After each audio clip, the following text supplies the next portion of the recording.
This video walkthrough is for you if you're planning to install WordPress with your hosting account, the manual way.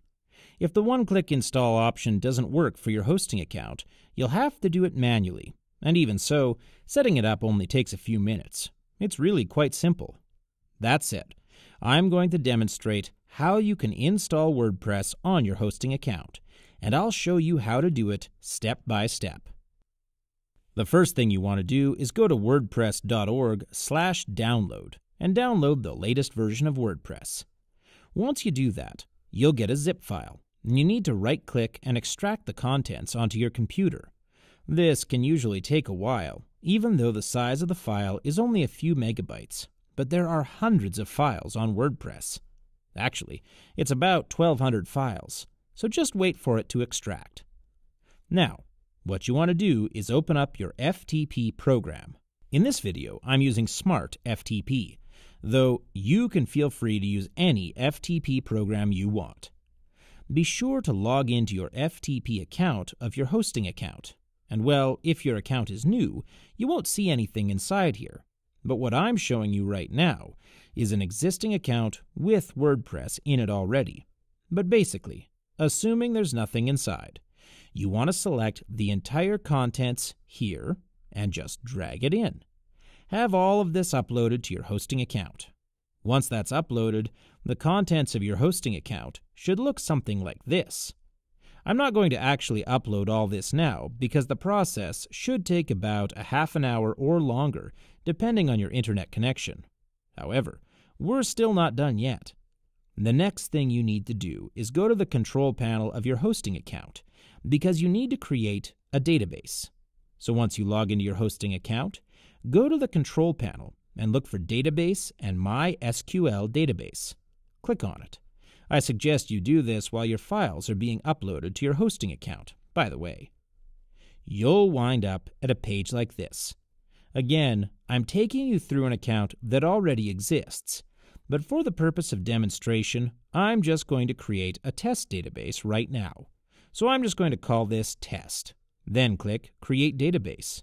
And once it's done, click Go Back.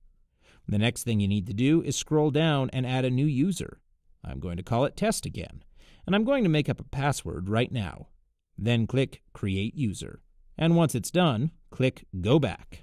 Please take note of the database name, username, and password. This will be very important in a while. The next important thing that you need to do is add a user to the database.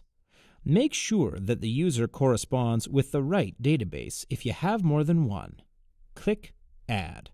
And then on this page, click All Privileges. Click Make Changes, and you're done. Please take note of your database name and username, because the next thing you need to do is go back to the files you're going to upload and look for this file in particular, wp-config-sample. Rename it to wp-config, so just remove the -sample. Now I suggest you open this in either Notepad or your favorite HTML editor. In this case, I'm using Dreamweaver, and you'll want to see the codes here. Personally, I'd advise you to use an HTML editor, so seeing the codes will be much easier. Now, you don't have to worry about everything here. Just focus on these three particular fields: the database name here, username here, and password here. We want to change the database name by copying this and pasting it here. Now, this is my example, of course. For a hosting account, the name's going to be different, so that's fine. MySQL database username, I'm going to use this one since it's the same example. And for the password, I'm going to type in the password I used just now, which is actually just test1234. Of course, for security reasons, I would suggest you come up with a more complicated password that isn't so easy to guess or hack. Now, leave the rest of the details intact, save it, and be sure to upload this to your hosting account by dragging this file into your FTP. I'm not going to actually do it because, as I said, this is an existing account with WordPress on it. Now, if you do this right, the next thing you need to do is go to your website /wp-admin/install.php. Yes, in that order. If you've done all this correctly, you will arrive at this page or something similar, which tells you that the process is about to begin, and you can type in the site title, your username and password of choice, your email, and an optional privacy setting. If you're not sure what to do with this, you can leave it be. And click Install WordPress, and you're done. Your details will be forwarded to the email you've just keyed in, and you're ready to go with WordPress.